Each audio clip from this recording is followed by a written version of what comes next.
I am just an ordinary person outside.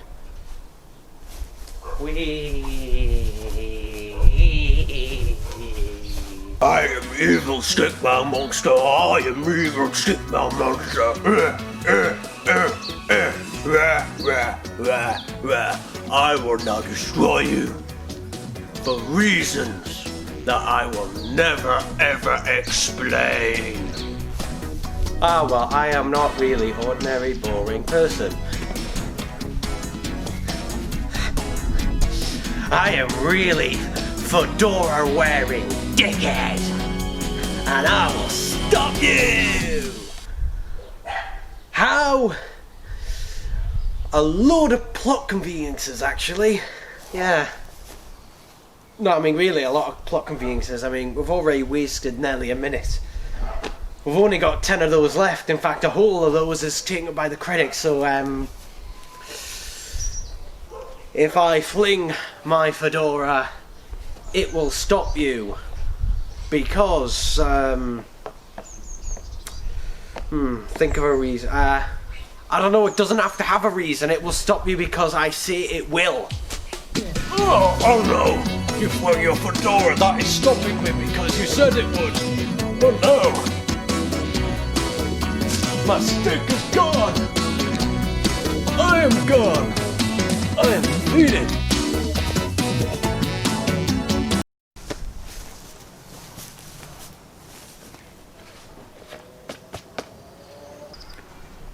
Okay, why the hell are you flinging fedoras at me? Seriously, why? I'm only selling sticks for dogs. Honestly, over-imagination. Well, I'm keeping your fedora. Oh no, they took my fedora. That must mean they are secretly a supernatural or alien or something.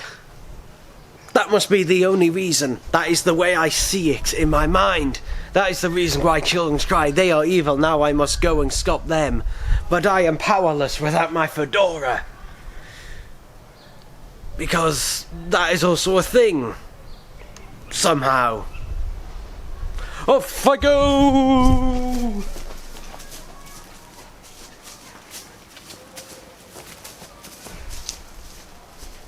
I will stop them. There is an evil thing in front of me. I must stop it. Yeah. Yeah.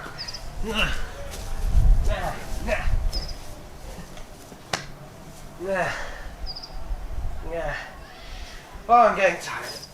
Oh. There you go, the thing is stopped. Even though I don't have my fedora, which is apparently the thing of all power and everything, I defeated because... It is, who cares? Who cares? It's defeated now. It's defeated. All done.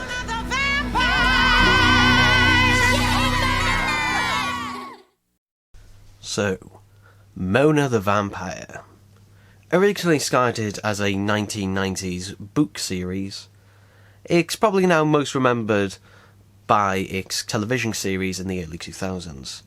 For those who grew up on it like I did, it was on CBBC here in the UK, but it's actually a Canadian-French collaboration production.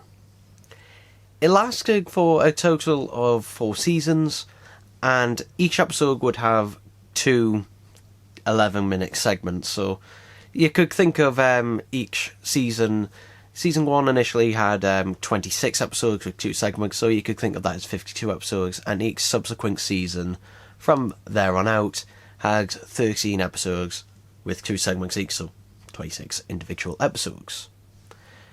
Now, I'd actually forgotten about Mona the Vampire for quite a while, actually, until, since, of current situation, I was just looking through this old DVD folder, and just having a look to see if there was any, DVDs there I could watch. I mean, there was some Simpsons ones and that. This is the thing I used to take when I had a portable DVD player, and would just take the discs around with me. One of them was Mona the Vampire Witch Watch, which is one of the episodes I'm going to be covering today. I'm going to be reviewing it. Now, this disc was actually part of a 3-pack initially, and I'm not sure where. I think I might know where one of the other discs are, but so far this is it. And also, just to mention, there are 7 episodes, 10, 11-minute episodes, and that's it. There's only an hour and 5 minutes of content on this disc, on this single DVD. Yeah, remember that? These days, obviously, you know, no way would that ever happen. You'd have to have at least an hour and a half's content to release, and there are no special features on this DVD either. So, without further ado, I'll give a brief synopsis of the characters and of the show and the series itself, because it's a bit of an interesting one, because so Mona lives in, you know, contemporary America in the suburbs, sort of. Oh no, it's not really. I can't really remember exactly what stated where, but she lives there, and she has her 2 friends. She has Lily, and she also has, I'm going to have to look at my notes because I forgot his name, Charlie, because I'm more familiar with their alternate names when they dress up as Mona. She dresses up as Mona the Vampire, and Charlie dresses up as Zapman, and Lily dresses up as Princess Giant. No, I'm not making that up. She dresses up as Princess Giant, although she just, the only thing that makes her any taller is she wears high heels. Fucking giant there. But essentially this show, I'm assuming the books, I've never actually read any of the books, unfortunately. Essentially, all of the adventures that Mona has experiences with, sometimes, usually it's a supernatural element, but sometimes not. Sometimes they do dabble into sci-fi a bit, but basically all the fantastical things that happen to Mona is done through her and her friends' imagination. It's not actually really happening. It's basically a way of seeing things, you know, through a child's eyes and a child's imagination. But they always do let you know when this is about to happen, because they have a transition effect. And this transition effect opens and also closes all of the bits that you know are not. So you know which bits are really happening and which bits aren't. It's an interesting format, but the only problem is that it does get a little bit irritating with every single episode doing the blah blah blah blah blah. This is now imagination and personifying, you know, things that aren't really happening, or making them seem supernatural when they're actually not. Just like the start of this episode. So anyway, let's get into Witch Watch. Witch Watch.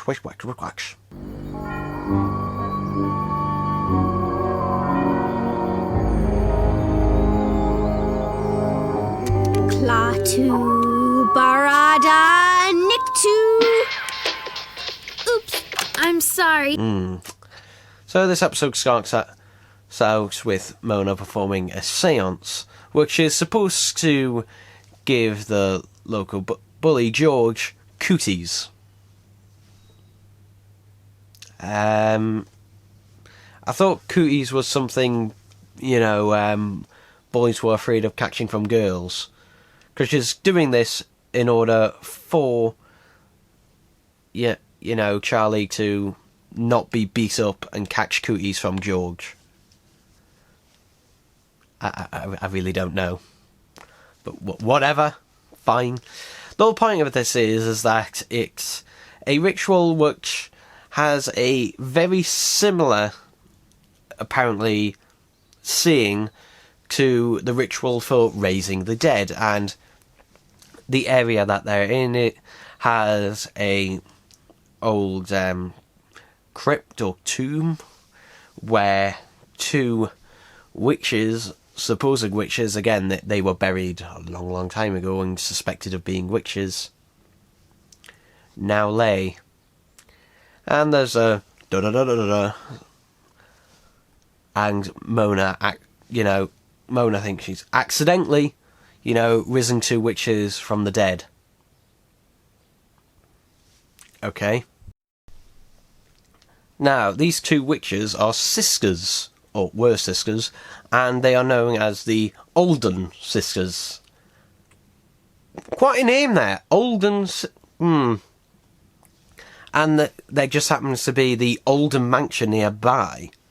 And we get a, flashback to actually when Mona first became a vampire, or first had her costume that she still wears to this day. I know you wanted the ballerina costume, Mona, but the store was sold out. Besides, a vampire is more appropriate for Halloween. But do they always wear drapes as a cape? Sometimes. It seems to work. Look at all the candy you got. Oh, right. A vampire is kind of fun. Let's go do some more houses, Daddy. How about that one, up there? Oh, no, sweetie. That house has been empty a long time. That's the Olden mansion.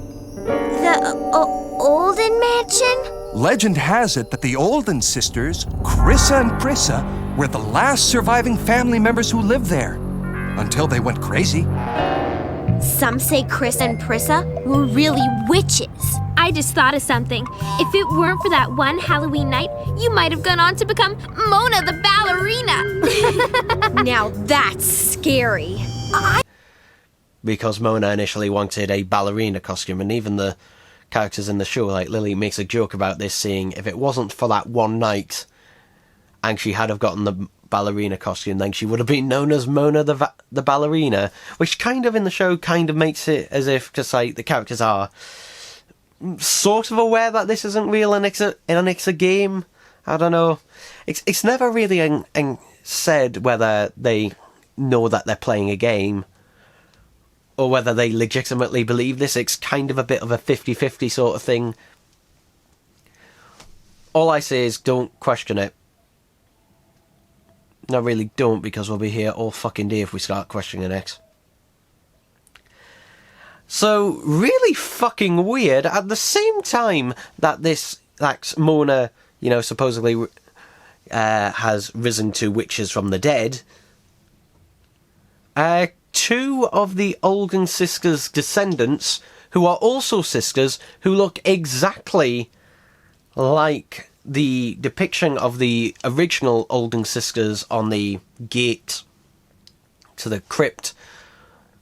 They look exactly the same, and they are also the Olden Sisters, who are looking to, take back their family house, mansion, whatever, and redo it up at the same time. And Mona thinks that these are the Olden Sisters, the Olden Sisters witches that she has brought back to life. Mona, this is Jane and Joan. How do you do? I'm Joan. And I'm Jane. Pleased to meet you both. Jane and Joan are distant relatives of the Olden family. They've come to fix up their family mansion. You're not afraid of upsetting witches? Oh, Mona, that's just a silly legend. Oh, a lover of superstitions. Great Gorgon, Prissa. I can't take you anywhere. It's back where we came from if you mess this up. Chrissa and Prissa Olden. It's not polite to snoop, young lady. We'll be sure to deal with you later. To be fair to her, I mean, that is a lot of fucking coincidences to happen so quickly. And it's such a short space of time, so... yeah, I'm on Mona with this one. Those are fucking witches. Those are witches. Yeah. And the witches' plan is that they are going to drain or switch places with their parents, because for some reason when you wake someone up from the dead, they have I don't know, 24 hours or something until they are forced back into the crypt, into death. So they plan to do a spell and switch it so Mona's parents are the ones. Again, in such a short format, this thing, just keeps going. It can't stay for a single second. It just has to keep going on with the plot. So there's not really enough room for this to breathe. I mean, to be honest, when I was rewatching, I forgot that the episodes were only 11 minutes long. I always thought it was your standard 22 minutes show format, but it's not. And the thing is, some stories work in that format.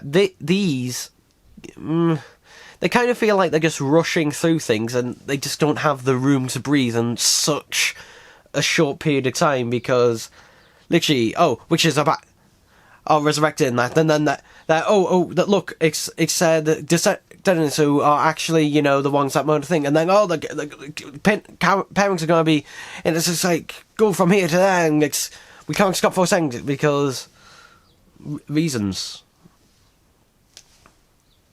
I don't know. I mean, to be honest, this could easily have worked as a 22-minute episode, and I think it would have benefited from it, really, because Mona and Zapman and Princess Giant all go back to the Olden Sisters' house, mansion, etc., and they get trapped in a dummy lift. What are they called?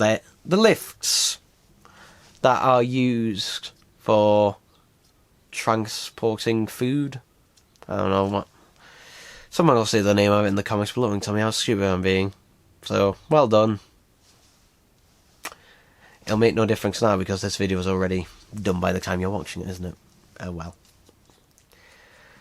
And then we go into, what the children are personifying. And it's just like, yep, yeah, we're witches, you rose us from the grave.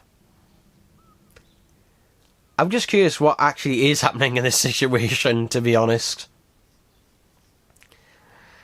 And, Mona manages to kick the table when the Olden Sisters aren't looking, which pours some of the sugar into the powder mixture, and this somehow, makes the spell that they are about to force upon the children. So basically, Zapman and Princess Giant are instead going to be taking Mona's parents' places because Mona's parents had car trouble and are late, and they're just going to turn Mona into a frog for good measure. Okay. Except somehow adding a bit of sugar, to this potion just makes it completely ineffective. Really? I mean, it might mess up the spell, but are you telling me nothing is going to happen? Absolutely zilch. And that's kind of the problem, is that literally, fucking hell, we're running out of time in this episode, we're just going to wrap it up right now. And whether the books were like that as well, I imagine it's probably like very, very short stories. But still, that is... Yeah, I think if it was a full swap of them, that, the sugar and the thing that looks like sugar, which is part of the potion or whatever, were properly swapped, then maybe then. But all Mona does is kick a bit of it into... So it's...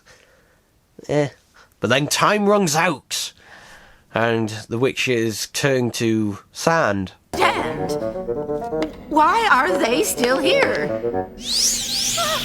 What have you done? Priscilla, what's happening to you? It's past your bedtime, you cronies. Time to go back where you came from.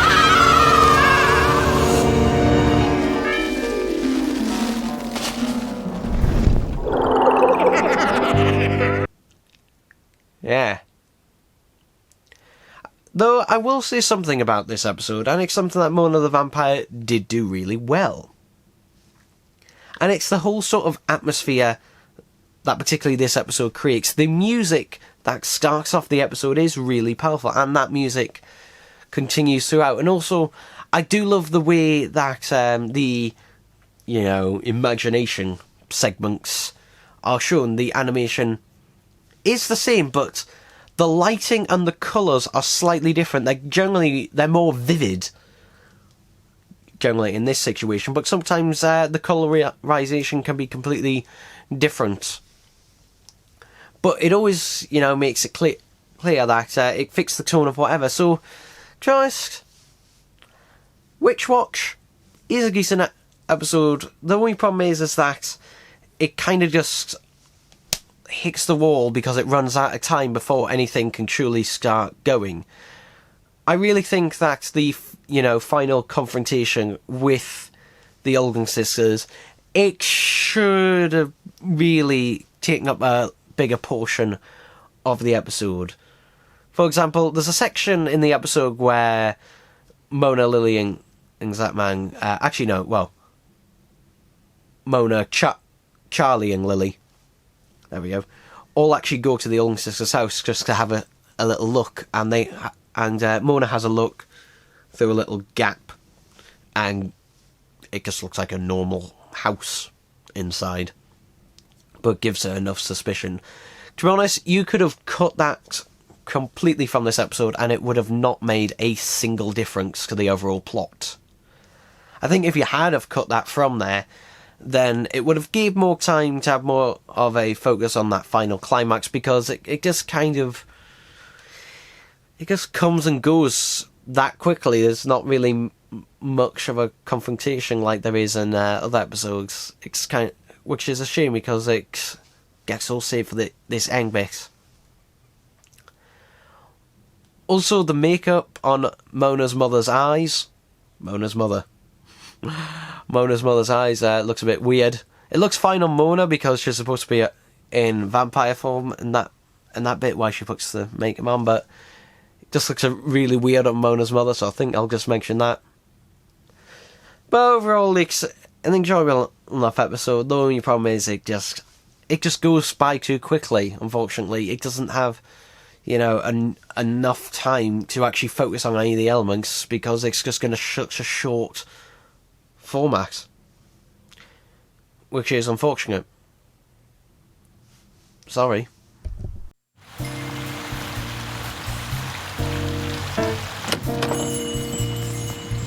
Attack of the Arilla Pod People! Nothing beats this ultra-limited Japanese VIP Collector's Platinum Edition! This does. But anyway, since this review is a bit shorter, let's take a look at another episode. The Hexed Mansion of Agatha Misty. The latest spine-tingling mystery from Agatha Misty. Agatha Misty. Really? That okay. Fucking Misty. I can guess where the mist is coming from in this one. But I can tell you, this is one of the episodes, as a kid, I remember finding really creepy. I didn't find it scary, but I did find it really creepy. And basically, at the time, this was, for me, one of the scariest episode of Mona the Vampire. Looking back on it now, it certainly fucking isn't. Actually, it is the most scary. It's probably the most scary episode of Mona the Vampire, but I wasn't really scared by this, but it did have an uneasy thing when watching it. Again, just like all the other episodes, it's just a 10-11 minute episode. And it starts out with, hey, let's introduce plot, threads for this immediately, straight out of the gate, because we don't have time. But at least this time it's going in a little bit more natural way. I've got you both beat. Want some? Guess what I heard? Agatha Misty just moved into the old Potter mansion on the hill. The one they say is haunted? Yes. I bet she chose it for that very reason. The creepy inspires mystery writers. As Mona, Charlie, and Lily exit a bookstore. Charlie is very much into sci-fi, so he's got a book on some sci-fi book thing. Mona, of course, has an Agatha Misty book, which is about a creepy mansion. And hey, what do you know? at the same time that she buys this book, Agatha Misty is moving in, you know, to that creepy old house mansion that looks, to be honest, it looks exactly like the mansion from the previous episode. Yeah. With the Olden Sisters. Looks exactly the same. Except it's not called that in this one, it's just the old Potter's house. Yeah. The Potters apparently lived there beforehand, and no one knows what really happened to them. They just kind of vanished or died X amount of time ago. Okay. Great. Do we need to know this? Do we honestly need to know this? But things that are established and foreshadowed is Miss Misty has a hearing aid. A hearing aid which she does not turn up. Which is actually really plot convenient, because later in the episode when Mona and her friends and that go into this mansion, it means that they can wander about and Miss Misty just doesn't notice. However, her chauffeur and butler does. Her chauffeur and butler is from insert European country here. Because I really can't place where he's supposed to be from. But it is established he does have bad breath. Right. Anyway, this is where we also get a first look at the mansion in the imagination. That the mansion's hex had made them its slaves.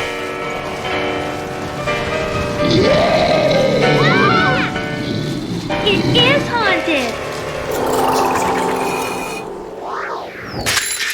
And I do like the way they go about this.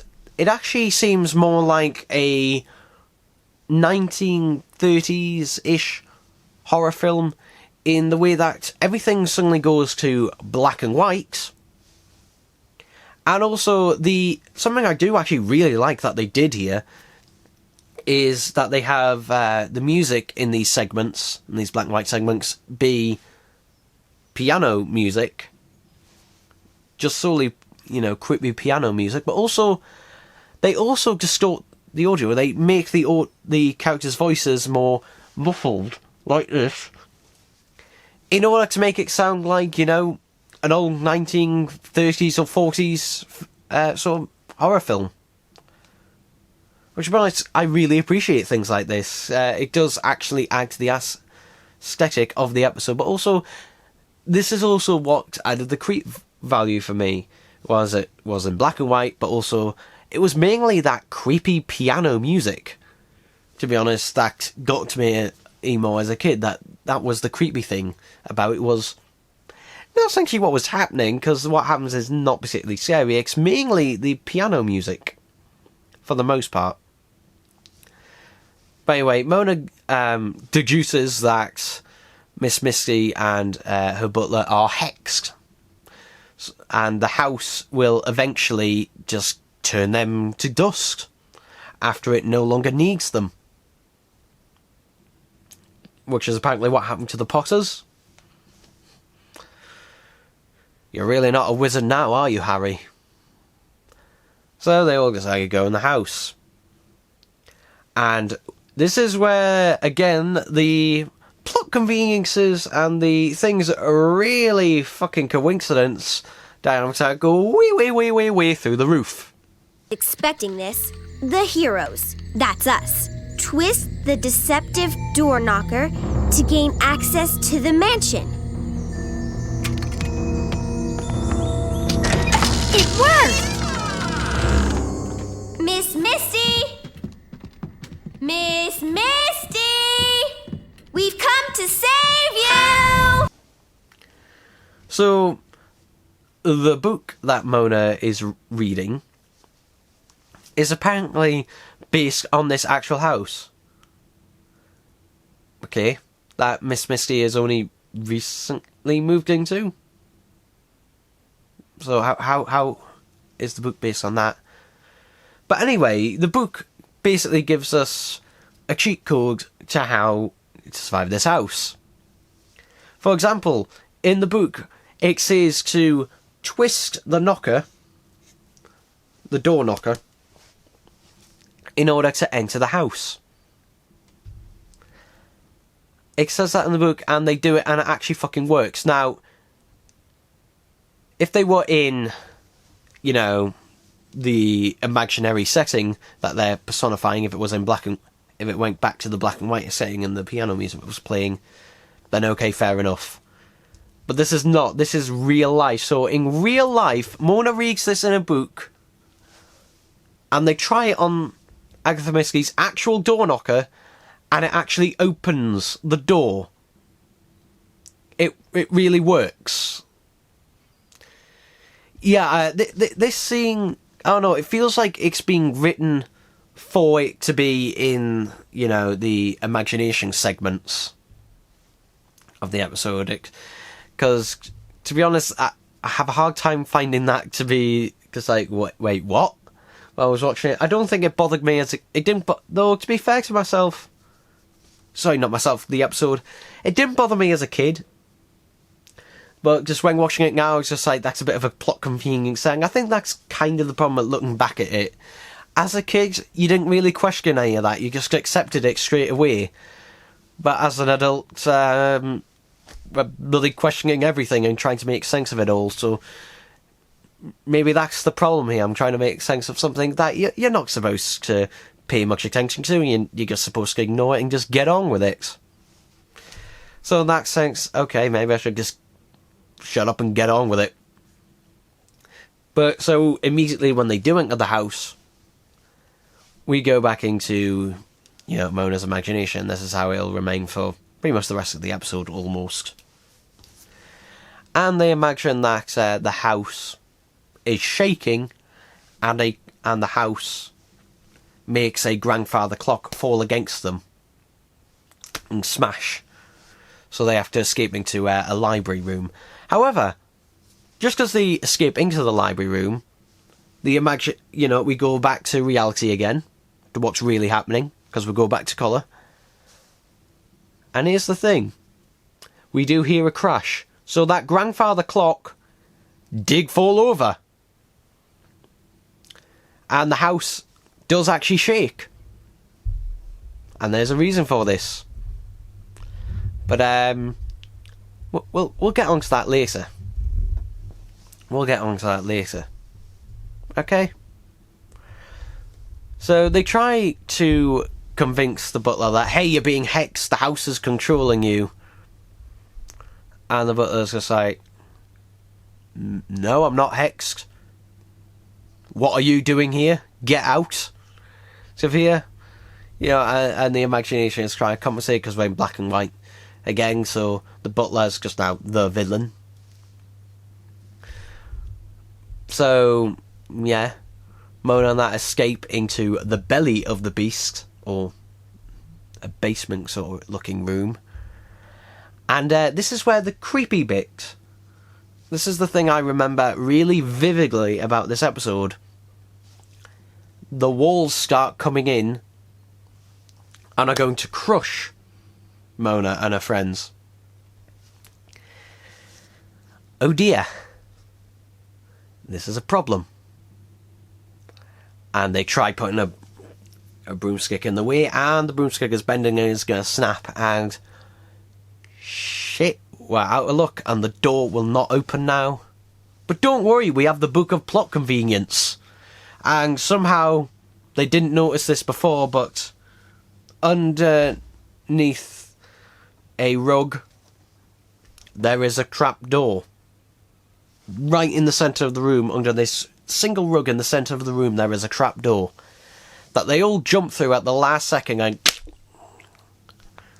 everything else in the room gets crushed. That's the thing I remember most vividly about this. But to be honest, it's what really does it is, again, the music. The music in this segment starts speeding up, and it shows the urgency in the situation. The mansion's a really clean house. Use that broomstick to block the walls. Take that, you creepy casa! That was too close. We need a way out! Closing walls, closing walls. Got it! Where did I trap doors? The closing walls. There's a trap. That's it! There's a trap door underneath that rug.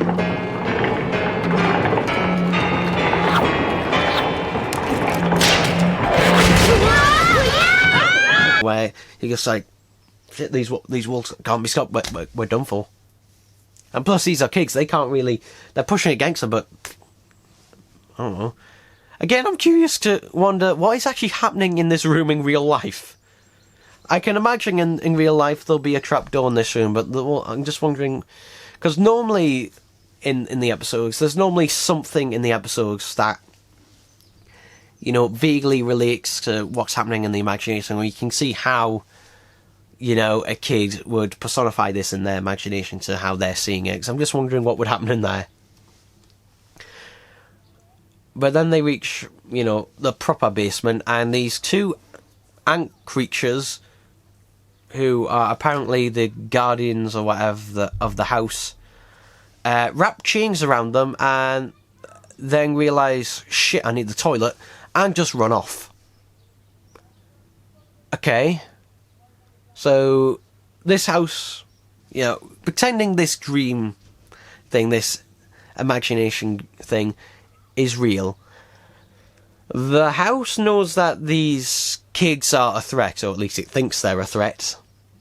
So, you know, it has two of its guards or whatever that are these giant insect-looking, cockroach-looking things. Wrap them in chains so they, you know, can't move or anything. And then they just run off. They're gone. Bye-bye. They're gone.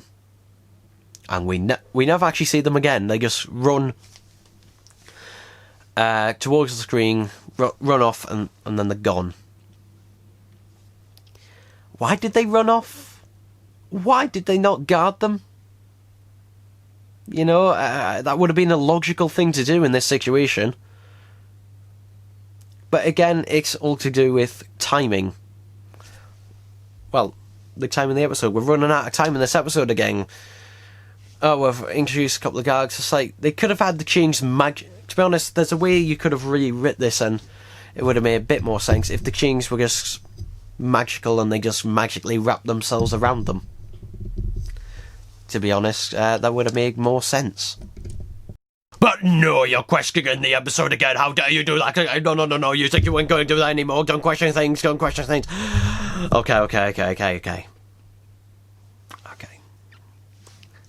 But, you know, just like, there is I'm just offering a solution here. I'm just offering a solution to it. No, you can't offer a solution. No. It is as it is. It's perfect. You can't get anymore. Just go on. Okay.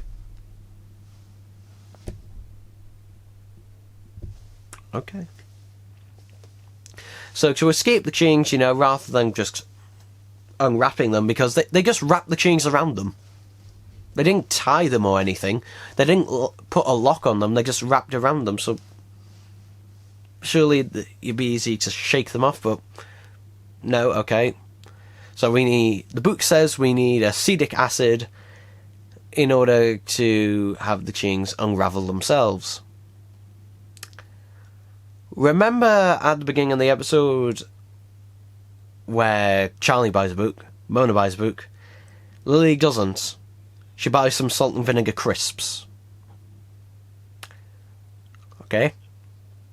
Which have vinegar in them, which are acetic acid. And just putting a few of these crisps on these chains, suddenly all the chains come off.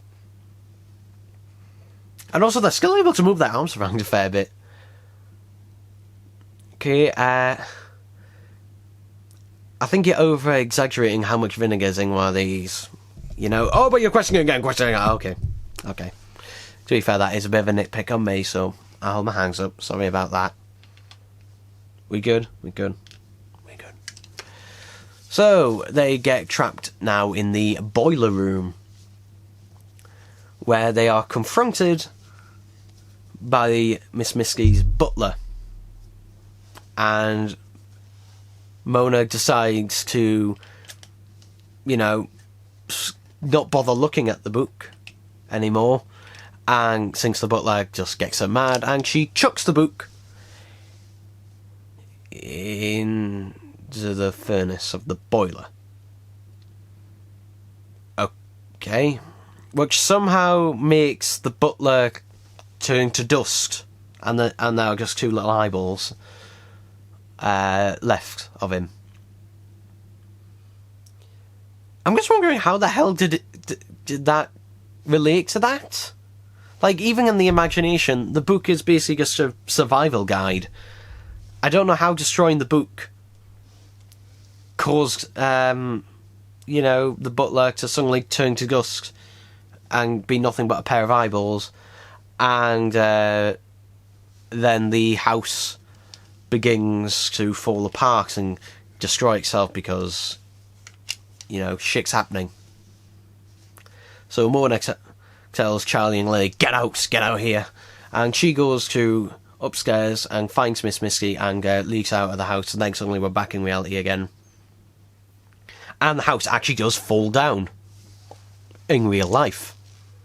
Remember all that shaking that was going on earlier? And, the boiler having issues? Yeah, that was really happening. And it summed up pretty perfectly at the end.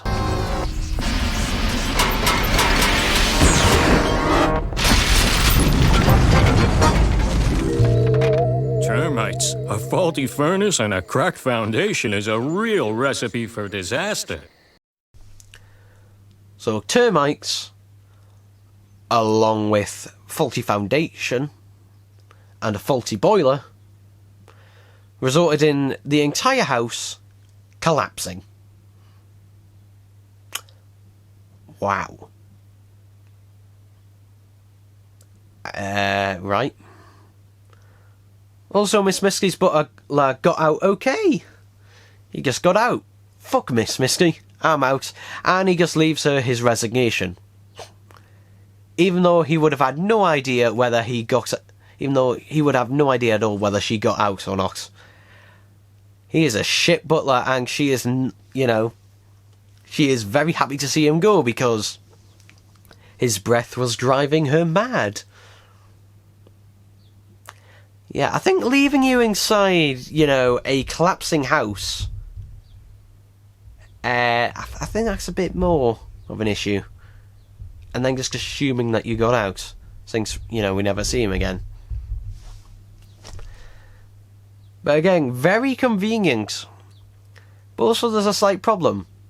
So all the times where the house is shaking, that is really happening in real life. That is not just imagination. That is actually happening. And I know that, the whole point of Miss Misty is she's pretty much deaf, and she doesn't turn up her hearing aid loud enough, so, but the thing is, if the house is shaking like a fucking earthquake is happening, you would feel that. You would feel that. And you wouldn't suddenly go, oh, well, house is shaking. You would go, shit, the house is shaking. Is it an earthquake? No, it looks all perfectly still outside. Maybe it's not safe to stay in here where things are shaking and, things are falling over and everything. Maybe not. But oh well, she's an old woman. Meh. And so she is now free of the house forever. And yay! So, what do we think of this episode? Well, I think this and the previous episode are my two favourite episodes. They are. I think because they have a bit of a darker tone than a lot of the other Mona the Vampire episodes. Which, even back then when I was little, I always preferred the darker tone of things. And I think also they have a lot more of a threat, particularly this episode. You feel like they're in danger, like in legitimate danger a lot more. And to be fair, they actually were in legitimate danger for the most part. in the previous episode, apart from the end, which, you know, again, who knows what was really happening, it was in their imagination, in the danger is less so, but it still, you know, is there for a brief moment. Whereas this episode, the majority of it, yeah, our main characters are in legitimate danger throughout. I mean, they imagine that they're in danger in their imaginations, but they're also in danger of a house that is literally falling apart in real life. So, yeah.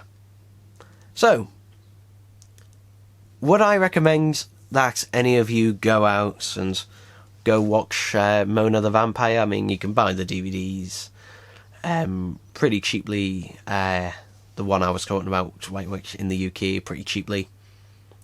In America, I have no idea. I did see that the complete first season DVD box set, I think, was $65. But I think that was Canadian dollars, so. But still a fair bit. Though I imagine there'll be a streaming service that probably has it, and I do know of certain websites I will not mention that do have all the episodes on there, but obviously not on the best quality. But would I recommend that you go see it, go watch it? And I think it's one of those shows now where if you didn't grow up with it and you don't have nostalgia for it, it's not really one of those ones that you could really get into as an adult, really. I mean, you could watch it as an adult, I was fine with it, but a lot of it was on nostalgia for it. I didn't enjoy these episodes as much as I did as a kid, and I could see a lot more of the problems now than I could back then. So I would say if you didn't grow up with it, then you probably will not have the same enjoyments that you would as a kid would. If you're an adult and you know, watched it as a kid, then I'd say, yeah, you could go watch it again and have a bit of fun. But otherwise, you know, don't expect too much out of it. It's not the most amazing show out there. It is made for a younger audience. I would say an older audience than a show like, say, Arthur. But a younger audience than you might be thinking. So anyway, that's it for this review. I hope you enjoy it, and let me know if there's any other things or episodes or whatever that you'd like me to review.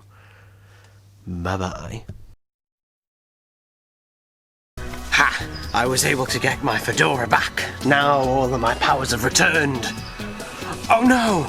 Another super evil spiritual entity alien thing. I will stop it. My powers are not fully returned. I know.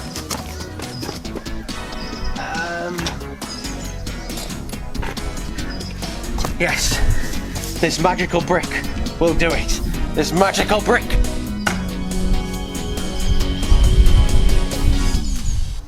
Uh-oh.